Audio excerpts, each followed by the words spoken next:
Matou a pau. É aluninho. Professor, assim, então, vamos supor, me tornei um perito social judicial.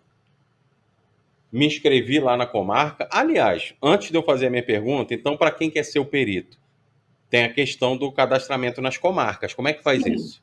Olha só, na Justiça Federal, Juizado Federal Especial, você vai se cadastrar na. O site chama. Vou falar o nome todo, você anota aí, depois você pesquisa lá. Assistência Judiciária Gratuita, é o AJG.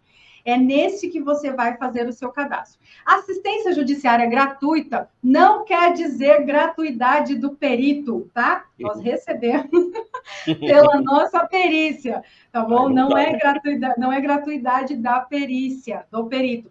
Na verdade, é uma gratuidade da justiça para aqueles cidadãos que não têm como pagar um processo judicial.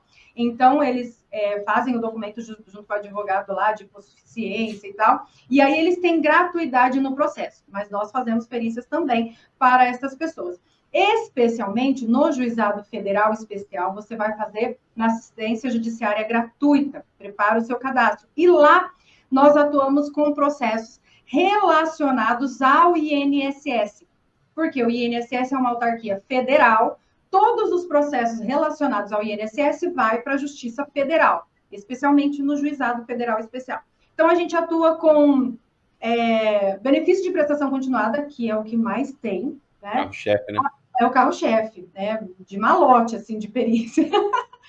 Mas tem a aposentadoria da pessoa com deficiência, tem pensão por morte, comprovação de união estável, para poder ter pensão por morte daqueles que não eram casados. Então, são alguns processos relacionados a benefícios previdenciários, relacionados ao Sim. INSS, tá?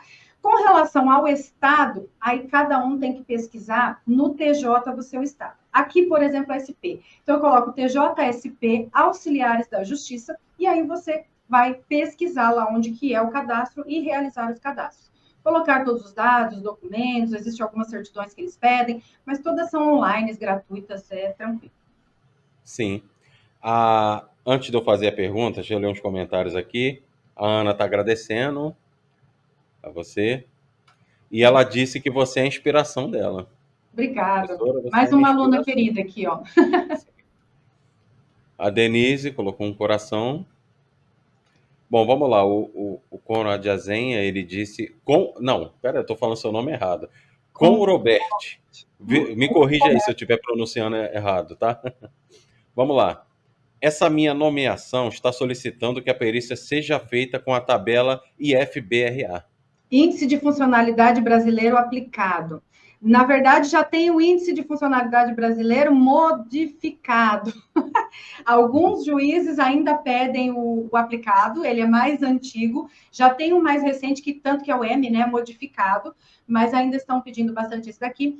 O índice de funcionalidade brasileiro aplicado, ele é um índice que vai medir o grau ou o nível de deficiência da pessoa. Ou seja, provavelmente é uma perícia para aposentadoria da pessoa com deficiência, e aí eles pedem para que a gente aplique o IFBRA.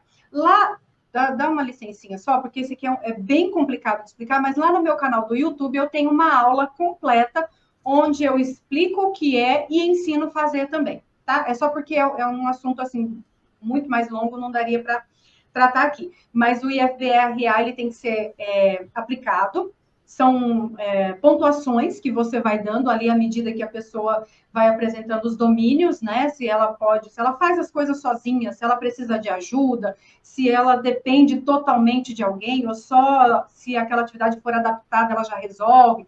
Então, Sim. assim, é bem complexo de fazer, não é difícil. Se você assistir lá, você vai ver que não é difícil fazer, mas precisa ser aplicado também com bastante cuidado, porque são pontuações que nós vamos dando para os domínios que as pessoas têm, né? Então a gente vai perguntando, ela vai fazendo, ou até te mostrando como que ela consegue, e você dá pontuação: 25, 50, 75 e 100. Depois tem uma soma também. Então é um pouco mais complexo assim, mas não é difícil de fazer, não. Meu YouTube tem aula sobre isso. Sim. E galera, quem for do canal, vai lá e se inscrevam, porque lá é conteúdo de qualidade, vocês vão aprender perícia lá, hein? Obrigada. Vamos lá. Lene Faria, antes de eu fazer a pergunta, no parecer podemos usar SM, salvo o melhor juízo. Pode usar sim. Salvo o melhor juízo, porque às vezes a gente está sugerindo alguma coisa, mas salvo o melhor juízo. É ele quem vai saber o que é melhor, né? Pode usar sim, sem problema. O com Robert, eu acredito que esse N antes do R dê esse som. Com Robert, está avisando que é a Kátia, que está no notebook lá do. Ah, é a Kátia, que foi no do esposo. Ah, É, Kátia, muito bom. é ela. Bom, a Joana Soares. Pode falar um pouco sobre a nossa atuação quando temos que participar de audiências no TJ? Ó, é possível sim que o juiz chame para participar de audiência no TJ. Você pode ir, por exemplo, com o seu laudo em mão ou com o seu relatório, dependendo do local que você trabalha, porque eu tenho uma colega que ela trabalhava no CRAS e ela tinha feito um relatório relacionado a uma criança, e aí na audiência o juiz chamou ela para que ela fosse lá. Então ela não era nem perita, ela trabalhava no CRAS e ela foi. E ela levou o relatório dela e ela respondeu exatamente as coisas que ela já tinha escrito ali no relatório. Nós sabemos que nosso código de ética diz que nós temos o dever de se apresentar à justiça quando chamado, quando solicitado. A gente não pode negar uma ordem judicial. Então, se chega uma solicitação, você tem que comparecer e você vai responder exatamente aquilo que você já tinha colocado, por exemplo, no seu relatório ou no seu laudo. Sim. A Denise está batendo palmas. Obrigada. Bom, a Cátia Oliveira e FBRA seria a tabela FUSE? A tabela FUSE, ela vem no final do IFBRA. Você vai responder todos aqueles domínios, são 41 domínios.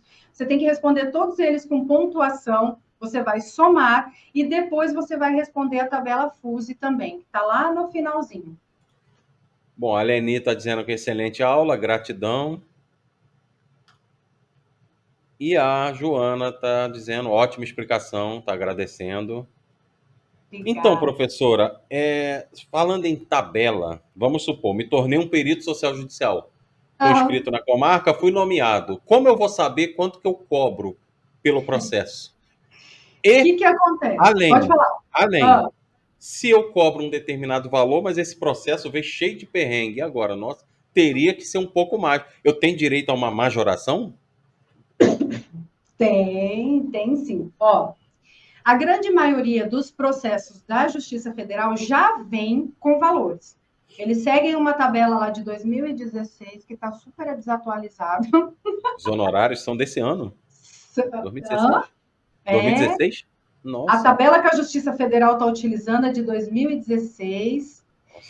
e é um valor baixíssimo. Só que muita gente, muitos estados já conseguiram fazer a alteração desse valor. Hoje, o valor que a Justiça Federal paga mais baixo,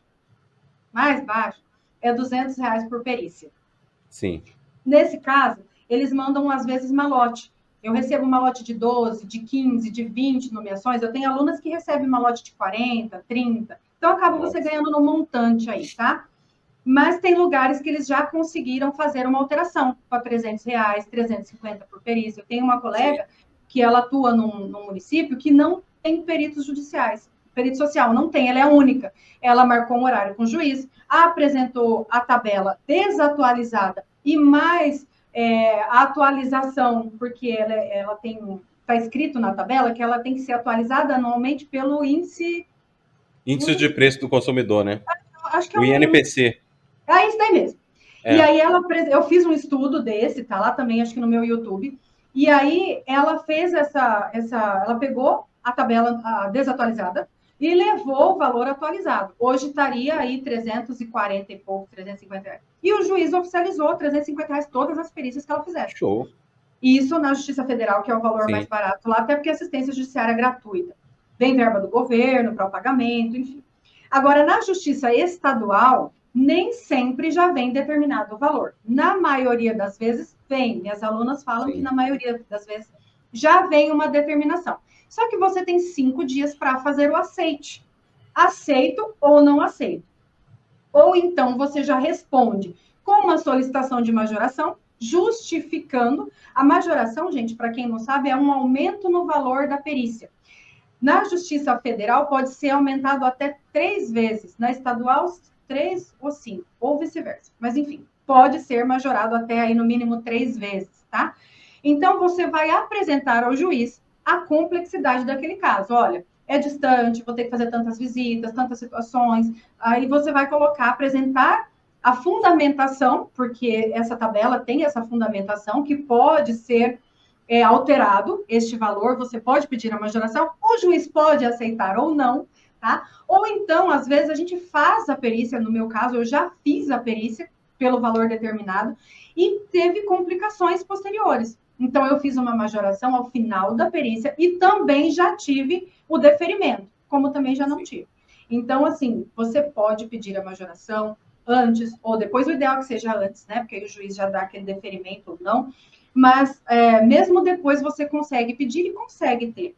Ó, a Joana está falando que em Minas Gerais está 300 e 350 na federal. Olha que bom, já está melhor que se esses honorários fossem pelo índice de preço do consumidor, seria muito bacana, né? Que seria corrigido anualmente. Já seria corrigido anualmente. Só que está escrito assim, lá na tabela está escrito, havendo disposição orçamentária, este valor pode ser corrigido pelo IPCA. Então, nem sempre pode, tem, né? Então, por isso que está muito desatualizado. Mas, assim, a gente faz as perícias mesmo com esse valor, porque se você fica negando, de repente, uma perícia que tem um valor mais baixo, que é da assistência judiciária gratuita, quando tiver uma perícia com um honorário muito bom, eles vão priorizar aquele que sempre está fazendo ali naquele que não nega, né? Então, tem isso também, né? Então, às vezes o juiz ele acostuma com o seu trabalho, ele acostuma com o seu laudo, com o seu parecer, ele gosta da forma como você trabalha. Eu já tive alunos que já ficaram assim, não fixas, né? Só elas, porque a lei fala que as perícias têm que ser distribuídas entre os peritos cadastrados, mas uma grande maioria fica para elas pelo trabalho que elas desenvolvem.